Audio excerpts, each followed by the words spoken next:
action. For more on this, let's bring in Tennessee Congressman and House Foreign Affairs Committee member Tim Burchett. Sir, thank you for joining us this morning. Back home in Tennessee, sir. Good to have you on. Yeah, only place in America where people don't speak with an accent. There you go. I've noticed that. By the way, you saved somebody from choking. You used the Heimlich maneuver on Veterans Day, right?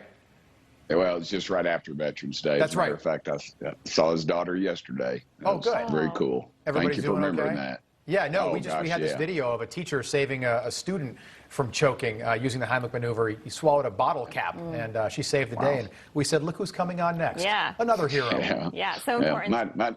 My daddy showed me how to do that. He just had a little card in his wallet. He'd always show it to me when I was a kid. And just popped into my, when I saw him choking, I just did it. So wow, that's so important. Credit to my cool dad. I love it. Well, good for your dad for teaching you that. Yeah, here's the video of that kid. He went to the sink to try and spit out the bottle cap, and then he went up to his teacher, and she saved the day. Everyone's wearing masks, and it concerns me because I never thought about this as something that could happen, but if you've got a mask on, teachers aren't going to be able to identify that there's a problem until, you know, you have about 30 seconds, they say.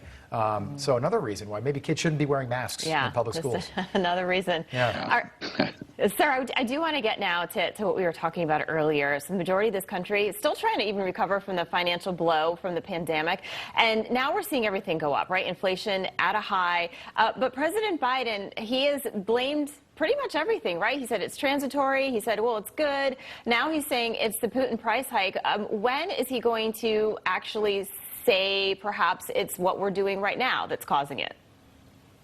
Well, one way you identify a strong leader is when they make a mistake, they admit it and go on. And the American public is very receptive to that, and I think very forgiving. But the arrogance in this White House, I mean, all they're doing is publicity stunts. You see the price of gasoline going through the roof. And I think the only thing the Democrats claim to love more than the environment is their jobs, because with this latest stunt of putting ethanol in our gasoline, you know, environmentally, it's not as sound as just running regular gasoline through your engine. And so it's pretty clear to me they're just grasping at straws, and nothing is working because the American public knows that they've messed up. And it's you know, those little things at the pumps that say I did this and have Biden pointing at the pumps. They can't get past that. All over Tennessee, I'm sure. By the way, I think Putin probably sits at the Kremlin and he's like, wait a second, is Joe Biden trying to blame this on me? I mean, I bet he gets a kick out of it from the Kremlin. I'm sure he's wringing his hands just thinking, oh no, they're blaming this on me. Yeah.